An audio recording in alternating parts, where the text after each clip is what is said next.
चलिए देखिए, आप लोग को आरबीसी डब्ल्यूबीसी पढ़ा दिए हैं। रक्त में ही चल रहा था ना, रक्त परिसंचरण चैप्टर में आरबीसी जो कि ऑक्सीजन का वहन करते हैं। सीधा बैठो ना, आते आते तूफान मचा देते हो। आरबीसी क्या करता है कि ऑक्सीजन है माने जो गैसों का वहन करता है, और डब्ल्यूबीसी क्या करता था, हमें रक्षा करता था नहीं। और आज हम लोग पढ़ने वाले हैं प्लेटलेट्स के बारे में। क्या है?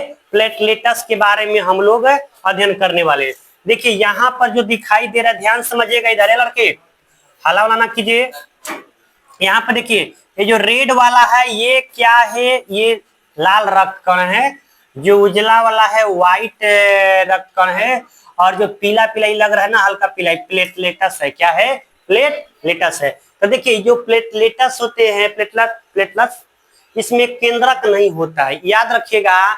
इसमें भी केंद्रक नहीं पाया जाता है, लेकिन आकार की बात करेंगे, इसका आकार अनिश्चित होता है। जो इसका आकार होता है वह कैसा होता है लड़के? क्या खोज रहे हो? इसका आकार जो होता है अनिश्चित होता है, लेकिन इसका कार्य देखिए क्या होता है कि रक्त को जमने में ये हेल्प करता है।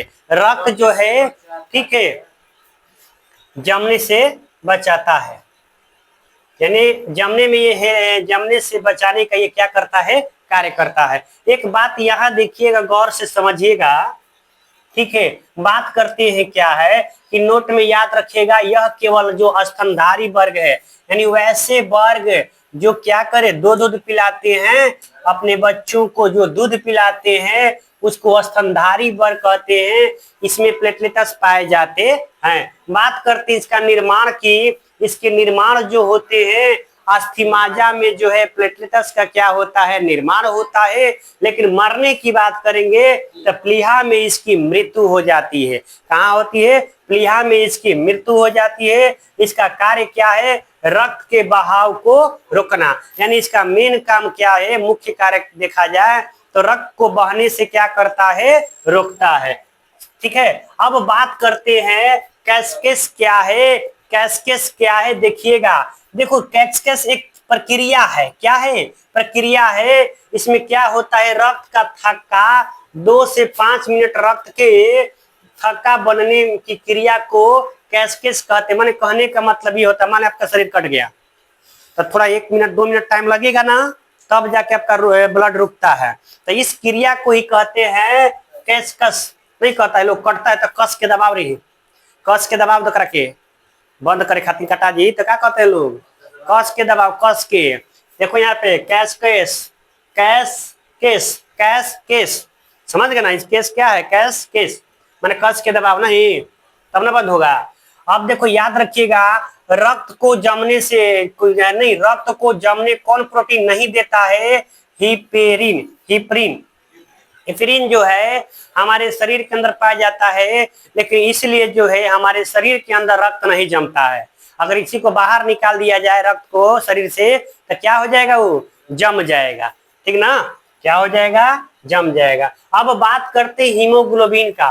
देखो हीमोग्लोबिन क्या है? नहीं, हीमोफीलिया की बात करते हैं, हीमोग्लोबिन नहीं, हीमोफीलिया। देखो हीमोफीलिया जिस व्यक्ति को रोग हो जाएगा, अगर उसका शरीर कट जाएगा ना, तो उसमें से रक्त जब बहने लगेगा तो रुकबे नहीं करेगा, रक्त नहीं रुकता है। तो इस रोग का लक्षण यह है, हीमोफीलिया रोग का लक्षण यह है कि खून थक्का नहीं बनाता है। खून थक्के नहीं बनेगा, तो बताओ जब खून थक्का नहीं बनेगा तो क्या वह रुकेगा? नहीं ना रुकेगा, थक्का बनेगा तब ना रुकेगा। इसलिए ब्लड जो है हमेशा बहते रहता है। कैसे रोगी को? हीमोफीलिया जो रोगी हैं, वो ऐसे लोगों का रक्त जो है हमेशा क्या होता है? बहते रहता है। ठीक है। अब आगे बात करते हैं रक्त स्कंदन में जरूरी पदार्थ। जो रक्त स्कंदन है, कौन कौन से पदार्थ जरूरी है? तो पहला नंबर देखिएगा, विटामिन कहेगा। कौन सा विटामिन चाहिए? तो विटामिन के। विटामिन के धातु या तत्व कहेगा तो कैल्शियम। याद रखिएगा, विटामिन के, विटामिन के धातु या तत्व कहेगा तो कैल्शियम हो जाएगा। और प्रोटीन की बात कर देगा, फाइब्रिनोजेन या प्रोथोम्बिन। प्रोथोम्बिन, प्रोथो बिन, प्रोन्थो बिन हो जाएगा। रुधिराणु की बात कर देगा, क्या चीज, थ्रोम्बोसाइट। ये जितने भी हैं ये रक्त स्कंदन के जरूरी पदार्थ है, इसके बिना रक्त स्कंदन नहीं हो सकता है। ये सब मेन भूमिका निभाते हैं, यहां तक किसी कोई दिक्कत नहीं ना। अब बात करते हैं स्फिग्नोमेनोमीटर का। देखो जो डॉक्टर होते हैं आपके बीपी नापते हैं ना, तो ये देखो ये वाला लगाते हैं ना, यहाँ से पंप मारते हैं नहीं, तो ये रक्त दाब का मापन, ये रक्त दाब क्या करता है, मापता है कि हाई है आपका कि लो है। समझ गए ना। टेंशन लीजिएगा तो आपका बीपी हाई होगा कि लो होगा, हाई न होगा। इसीलिए टेंशन लेने का नहीं, टेंशन देने का। ये जो देख रहे हैं ये क्या है, स्फिग्नोमेनोमीटर है, यह भी स्फिग्नोमेनोमीटर है। समझ गए ना। ये सब रक्त दाब को मापने का काम करता है। क्या क्या चीज, बीपी लो हो जाएगा, दूसरे को लो दे हैं, बीपी लो नहीं हो जाएगा। टेंशन मुक्त रहिए, निष्क्रिय रहिए। कैसे होता है, मान लो कि तुम्हारे शरीर में स्टेमिना कमजोर हो गया तो लो नहीं हो जाएगा है? यहाँ देखो प्रंकुंचन की बात करते हैं। प्रंकुंचन में क्या होता है याद रखिएगा, 115 से 120 mmHg को प्रंकुंचन कहते हैं। और प्रसारण दाब क्या है, प्रंकुंचन देखो 115 से 120 mmHg, और प्रसारण में दाब में क्या होता है 75 से 80 mmHg, 75 से 80 mmHg। उम्र बढ़ने के बाद जो है इसके पैमाना है, उम्र बढ़ने के साथ जो है ये क्या होता है, बढ़ता है। याद रखिएगा प्रेशर दाब जो होता है उम्र बढ़ने के साथ क्या होता है, ये बढ़ने लगता है। समझ गए।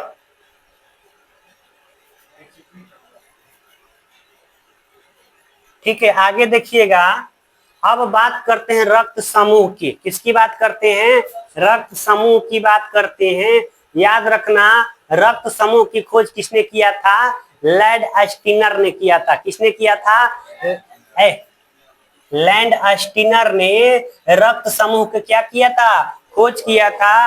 रक्त समूह कितने प्रकार के होते हैं, 4 प्रकार के होते हैं, ए बी और ओ, ए बी और ओ, ए बी और ओ। याद रखिएगा। अब बात करते हैं रक्तदाता की और प्राप्तकर्ता की।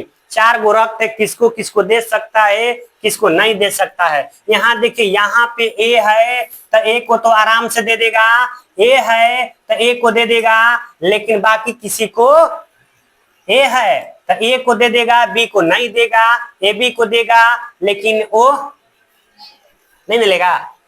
अरे दे रहा है, ए दे रहा है, ये सब क्या कर रहा है, ले रहा है। इधर वाला दे रहा है, इधर वाला ले रहा है। ए है तो ए तो ले लेगा, बी लेगा क्या, नहीं लेगा, ए भी ले लेगा, ओ लेगा क्या, नहीं लेगा। ठीक है, उसी पर बी आई है तो बी है तो ये लेगा क्या, नहीं लेगा, बी ले लेगा, ए भी ले लेगा, वो तो लेबे नहीं करेगा, वो नहीं लेगा। अब देखो ए बी है तो ना ए लेगा ना बी लेगा, लेकिन ए बी लेगा और वो तो लेबे नहीं करेगा। अब बात कर, अब देखो ओ जो है ना, वो जब ग्रुप होगा वो ए भी ले लेगा, वो जो है ए भी ले लेगा, बी भी ले लेगा, सी भी ले लेगा, अरे सी कर रहे हैं, ए भी ले लेगा और वो भी ले लेगा।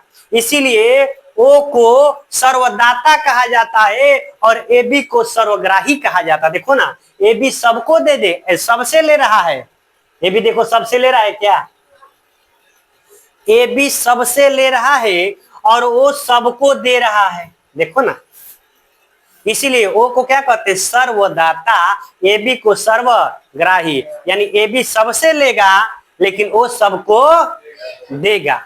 समझ गए ना, वो सबको देगा।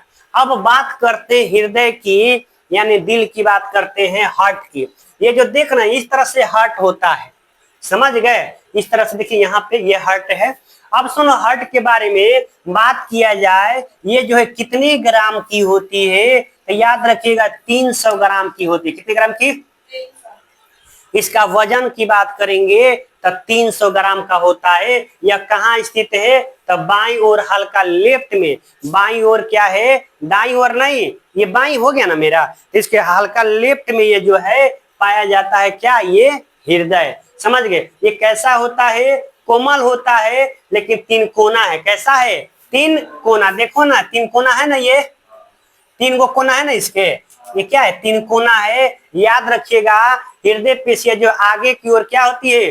चौड़ा होती है, और पीछे क्या होता है? सकरा होता है। आगे चौड़ा होता है और पीछे क्या होता है? सरकरा होता है, माने पतला होता है। सरकरा माने क्या होता है? पतला होता है। इसका काम क्या है? ब्लड को पंप करना। ये क्या काम करता है? पंप करता है। समझ गए ना? हृदय क्या करता है? पंप करता है। लेकिन तू लोग तो कुछ और कहता है, नहीं लोग कहता है जी कि दिल धड़कता है तेरी याद में। ये दिल धड़केगा कब हो? एक काम है पंप करने का। ये तो धड़कता है लेकिन किसी के याद में धड़कता है, उसका काम क्या है? याद में धड़कने का काम है, बताओ ना पहले। ऐसा थोड़ी, तो याद में नहीं धड़कता, ये इसका काम ही लगातार पंप करना। ब्लड को क्या करता है? पंप करता है। समझ गए ना? और दिल का फिगर जानते हो कैसा होता है? ऐसे ही लोग बनाते, ये वाला इमोजी, ये वाला दिल है। यहाँ लिख देंगे झूला, यहाँ लिख देंगे झूले। समझ गए ना? लेकिन ये वाला दिल नहीं है, ये इमोजी है ना, ये लड्डू है। तो सुनिए यहाँ पे देखिए, तो याद रखिएगा, ये दिल का काम है, हार्ट माने हृदय के काम है ब्लड को पंप करने वाला। समझ गया ना? ये लोग मूर्ख बनाता है सब। यहाँ देखो चेम्बर की बात करते हैं। देखो जो हृदय होते हैं उसमें चार चेम्बर होते हैं। कितने होते हैं? चार चेम्बर होते हैं। यहाँ से यहाँ तक अगर बांटा जाए, इसको बोलेंगे अपर, और नीचे को क्या बोलेंगे? लोअर बोलेंगे। ऊपर वाले को अलिंद बोलेंगे और नीचे वाले को क्या कहेंगे? निलय। याद रखना, अलिंद में दो गो, अलिंद में दो गो, निलय में दो गो। तो कितना दो गो? चार गो इसका चेम्बर होते हैं। याद रखिएगा, हम लोग में कितने हैं? चार ही ना है। हम लोग में कितने हैं? चार गो। अब बात करते हैं मछली की, बात करते हैं। जो मछली होती है उसमें कितने चेम्बर होते हैं? दो होते हैं। मछली में कितने चेम्बर होते हैं? दो चेम्बर होते हैं। और जो स्तनधारी वर्ग है, जैसे मेढक हो गया, छिपकली उपकली हो गया, इस सब में कितने चेम्बर होते हैं? तीन होते हैं। जितने भी स्तनधारी वाले हैं, अरे स्तनधारी कह रहे हैं, नहीं स्तनधारी नहीं, उभयचर। स्तनधारी में तो चार गो होता है। जितने भी उभयचर हैं, ये उभयचर है ना, यानी पानी में भी रहेंगे, स्थल भी रहेंगे। तो इनमें क्या होते हैं? कितने होते हैं चेम्बर? तीन गो। कितने चेम्बर होते हैं?